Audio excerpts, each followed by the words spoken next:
കൂടോത്രം ചെയ്തെന്ന് സംശയിച്ച് അയൽക്കാരിയെ വീട്ടിൽ കയറി അതിക്രൂരമായി വെട്ടിക്കൊലപ്പെടുത്തുക.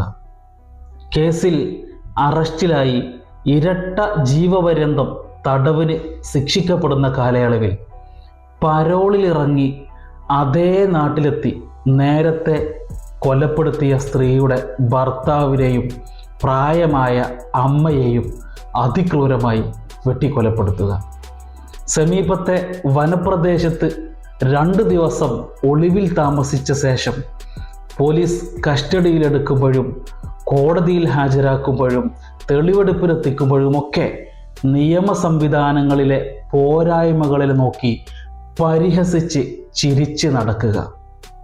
ചെന്താമര എന്ന കൊടും കുറ്റവാളിക്ക് കോടതി ഇനി എന്ത് ശിക്ഷ വിധിക്കുമെന്നാണ് നമ്മളൊക്കെ നോക്കിക്കൊണ്ടിരിക്കുന്നത്. രണ്ടാമത് ചെയ്ത ഇരട്ട കൊലപാതകത്തിൽ ചെന്താമര കുറ്റക്കാരനാണെന്ന് കോടതി കണ്ടെത്തിയിരിക്കുന്നു. ജൂലൈ 15-നാണ് ശിക്ഷാവിധി.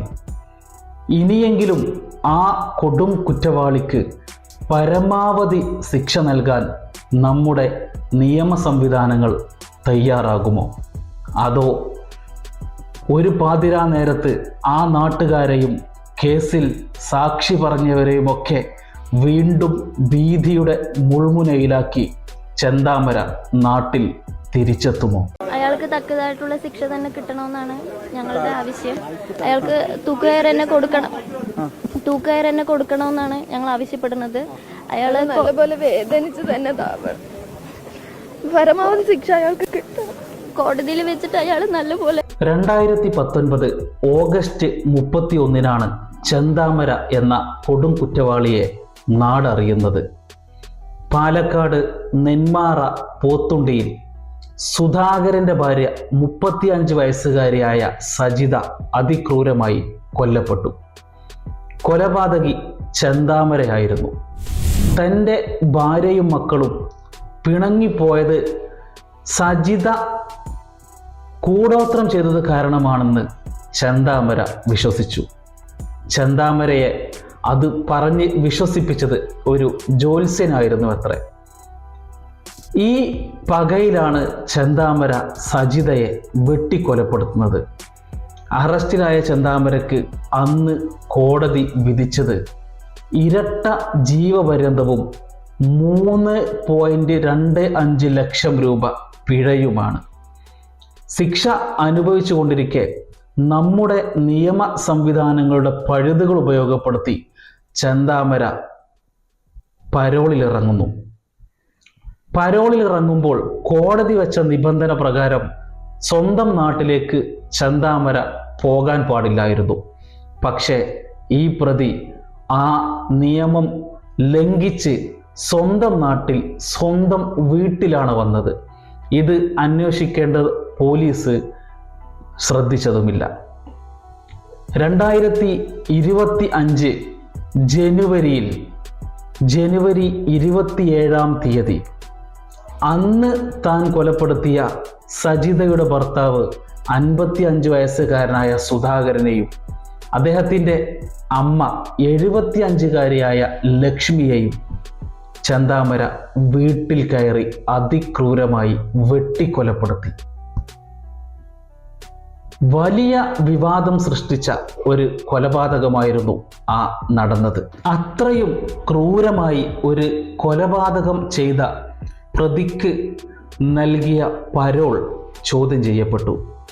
ആ പരോളിലെ വ്യവസ്ഥ ലംഘിച്ച് ആ പ്രതി സ്വന്തം വീട്ടിൽ താൻ നേരത്തെ കൊലപ്പെടുത്തിയ സ്ത്രീയുടെ ബന്ധുക്കളുടെ തൊട്ടടുത്ത് താമസിച്ചത് ചോദ്യം ചെയ്യപ്പെട്ടു. ഇങ്ങനെ പരോൾ ലംഘിച്ച് ഒരു പ്രതി വന്ന് താമസിച്ചിട്ടും എന്തുകൊണ്ട് പോലീസോ നമ്മുടെ നിയമ സംവിധാനങ്ങളോ അത് അറിഞ്ഞില്ല എന്നതും ചോദ്യം ചെയ്യപ്പെട്ടു. രണ്ടാമത് ഇരട്ട കൊലപാതകം നടത്തി ചെന്താമര മുങ്ങി. 2 ദിവസത്തിൻ്റെ ശേഷം വനപ്രദേശത്ത് നിന്നാണ് അയാളെ പോലീസ് അറസ്റ്റ് ചെയ്തത്. പക്ഷെ അറസ്റ്റ് ചെയ്യുമ്പോഴും കോടതിയിൽ ഹാജരാക്കുമ്പോഴും തെളിവെടുപ്പിനെത്തിക്കുമ്പോഴും ഒന്നും ഒരു മനസ്താപവുമില്ലാതെ നിയമ സംവിധാനങ്ങളെയും നാട്ടുകാരെയും പരിഹസിച്ചാണ് ചെന്താമര ഉടനീളം കാണപ്പെട്ടത്. തനിക്കെതിരായ കുറ്റം തെളിയാതിരിക്കാൻ അയാൾ ആവത് ശ്രമിച്ചു. മാനസിക പ്രയാസമുള്ള ആളാണെന്ന് വരുത്തി തീർക്കാൻ ശ്രമമുണ്ടായി. കഴിഞ്ഞ ദിവസം ശിക്ഷാവിധി പ്രഖ്യാപിക്കവേ കോടതി ചോദിച്ച ചോദ്യങ്ങൾക്ക് പരിഹാസ രൂപേണയുള്ള മറുപടിയാണ് ചെന്താമര നൽകിയത്.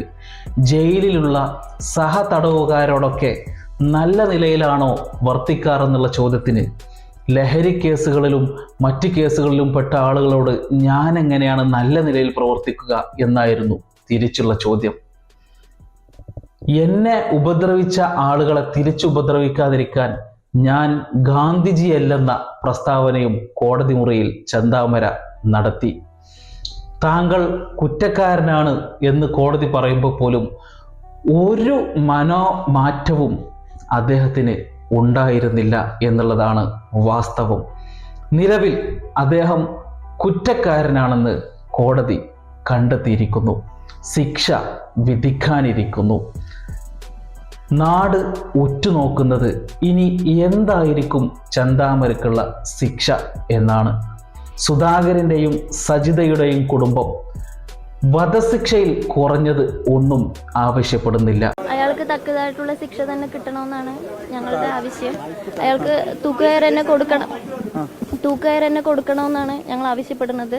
അയാൾ നല്ലപോലെ വേദനിച്ച് തന്നെ പരമാവധി ശിക്ഷ അയാൾക്ക് കിട്ടും. കോടതിയിൽ വെച്ചിട്ട് അയാൾ നല്ലപോലെ തൂക്കിക്കൊല്ലണമെങ്കിൽ കൊന്നോളം പറഞ്ഞിട്ടുണ്ട്. ഞങ്ങൾക്കും ഞങ്ങളുടെ അച്ഛനും എല്ലാവരും പോയി. അയാൾക്ക് തക്കതായിട്ടുള്ള ശിക്ഷ തന്നെ അയാൾക്ക് കൊടുക്കണമെന്നാണ് പറയുന്നത്. നല്ലോണം പേടിയുണ്ട് അയാൾക്ക്, ഒന്നിനെയും പേടിയില്ല. അയാൾക്ക് തക്കതായിട്ടുള്ള ശിക്ഷ തന്നെ കൊടുക്കണം. സുധാകരൻ്റെയും സജിതയുടെയും മക്കൾക്ക് സർക്കാർ ജോലി നൽകണമെന്നും ആ കുടുംബം ആവശ്യപ്പെടുന്നു.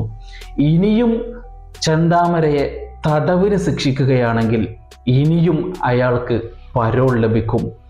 നിയമ സംവിധാനങ്ങളെ ഒരു തരത്തിലും ഭയമില്ലാത്തയാൾ വീണ്ടും നെന്മാറയിൽ എത്താതിരിക്കില്ല. അവിടെ അയാൾക്കെതിരെ സാക്ഷി പറഞ്ഞവരും അയാളെ പിടികൂടാൻ പോലീസിനെ സഹായിച്ചവരും സജിതയുടെയും സുധാകരൻ്റെയും മക്കളുമടക്കമുള്ള നാട്ടുകാരൊക്കെയുമുണ്ട്. അവർക്കിപ്പോഴും പേടിയാണ്. ചെന്താമര വീണ്ടും പ്രത്യക്ഷപ്പെടാൻ സാധ്യതയുണ്ട്.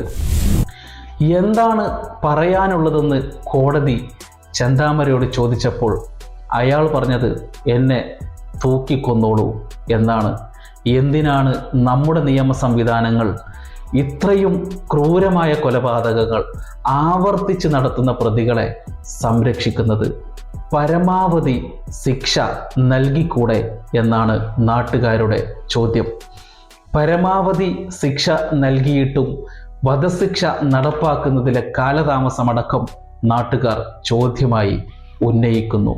നമ്മുടെ നിയമ സംവിധാനങ്ങൾ നാട്ടിലെ ജനങ്ങളുടെ സുരക്ഷയ്ക്കാണോ അതോ ഇത്തരം ക്രൂരമായ കൊലപാതകങ്ങൾ നടത്തുന്ന പ്രതികളുടെ സംരക്ഷണത്തിനാണോ മുൻതൂക്കം നൽകുന്നതെന്ന ചോദ്യവും വീണ്ടും ഉയരുകയാണ്.